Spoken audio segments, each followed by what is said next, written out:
Before we start discussing different ways of file sharing in Google Drive, I request you to watch my previous video on Google Security. Link is available in the description. This would address a few questions the user might have in their mind regarding how secure are the files stored in Google Drive.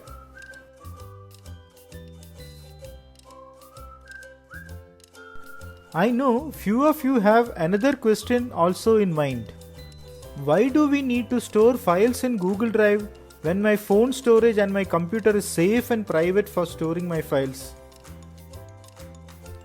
Yes, a genuine question, and what is said is true to a certain extent. But what if your phone is broken or lost, or if your computer fails? What if the computer hard disk or the phone storage is corrupted?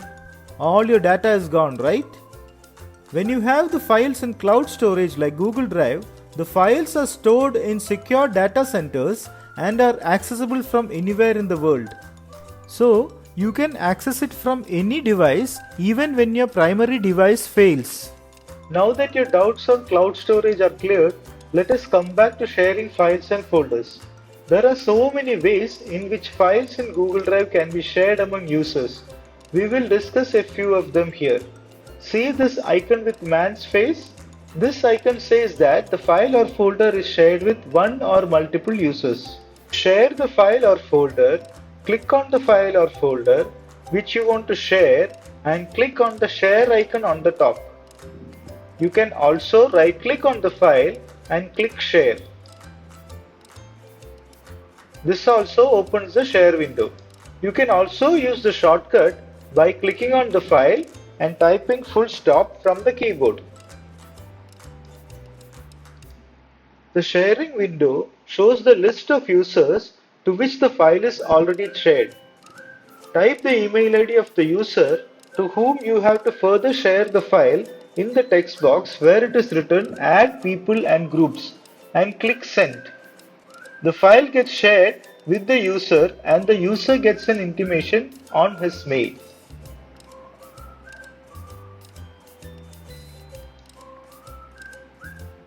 While sharing, we can also specify the right the user has on the shared document, whether he is a viewer, editor or commenter. The viewer can only view the file as read-only, the editor will be able to edit, and the commenter can only comment on the file.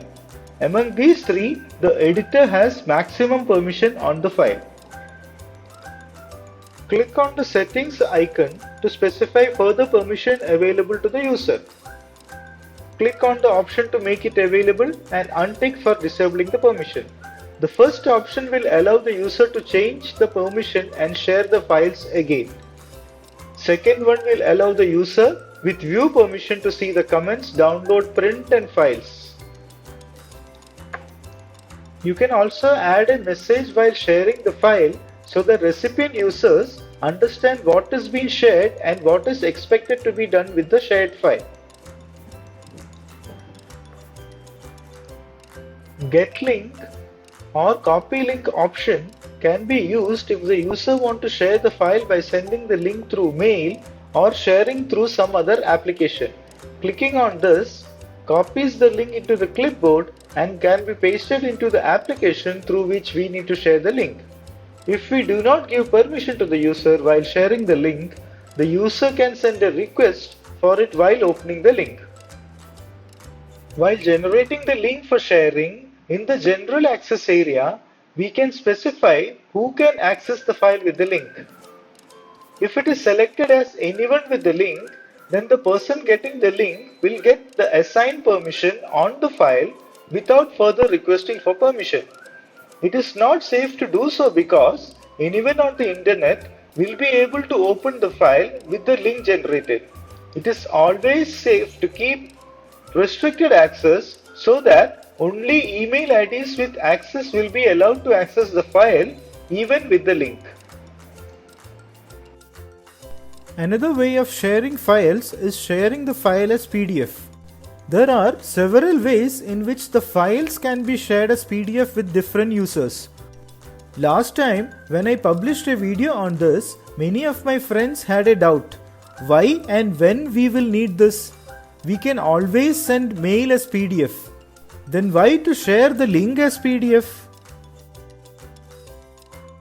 When we share files in the way we had mentioned first, we are giving permission to the actual file itself. When we share it as a PDF link, Google keeps generating PDF files for the user without giving any access to the actual file. In a way, it is a bit safer if the user just wants to see the information in the file.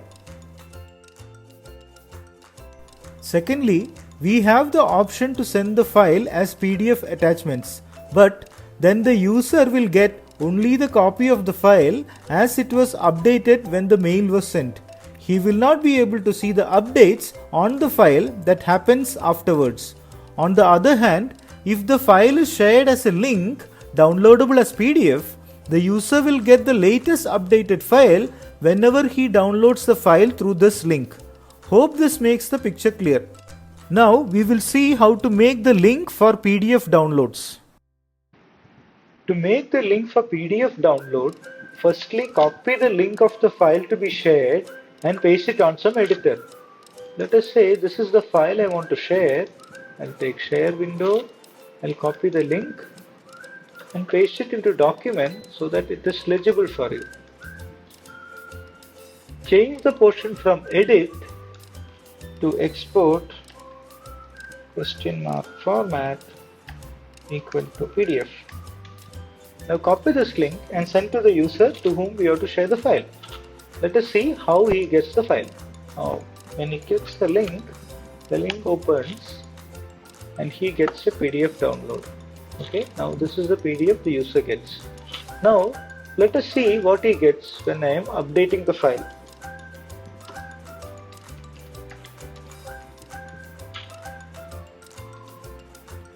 Okay, now I updated this file with this new line. Now let us see what this link will open. Now when the user opens, he gets the updated version of the file.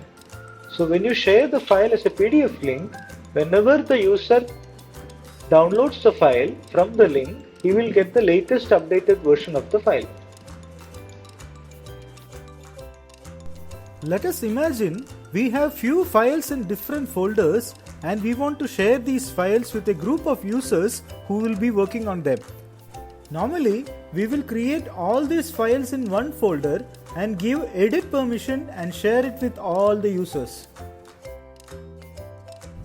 Instead, we will create a folder, give access to all the members whom we need to share the files and put shortcut of the files in it. This way, the user will not have access to the file directly and he will not know the location of the file. But still, they can work on the file seamlessly. Even if the user deletes the shortcut from the shared folder, the original file will be intact. Irrespective of the location of the actual file, we will be able to put the shortcuts in a single folder.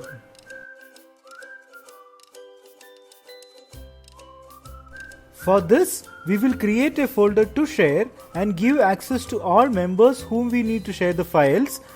Then we will create shortcuts in this shared folder for all the files to which the members need to have access. As discussed, we will create a folder to share, to put the shortcuts to be shared with the users,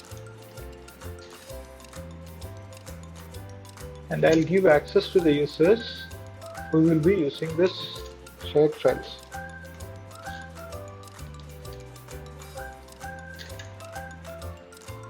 Okay, I've shared that folder to these two users.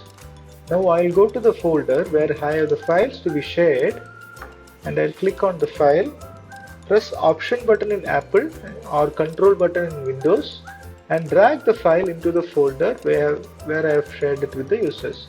Now it will ask for the access. I'll give them permission as editor and add shortcut.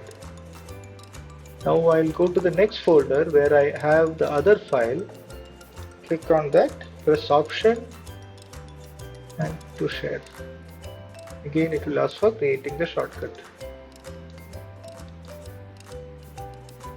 Alternatively, you can right click on the file and say create fold shortcut to drive. Then you can map it to the particular folder which we have created and just say add shortcut. It will again ask for the access. Just give the access and all the 3 files shortcuts are created in the particular folder. So when the particular user accesses this folder, he will be able to open the file through the shortcut of the file. With this, we will close the session on file sharing on Google Drive and we'll catch up with the next session soon. This is Bijoy signing off for now. Until we catch up in the next video. Your subscription, likes, shares and comments will be much appreciated. Thank you for your time and have a big joy of learning.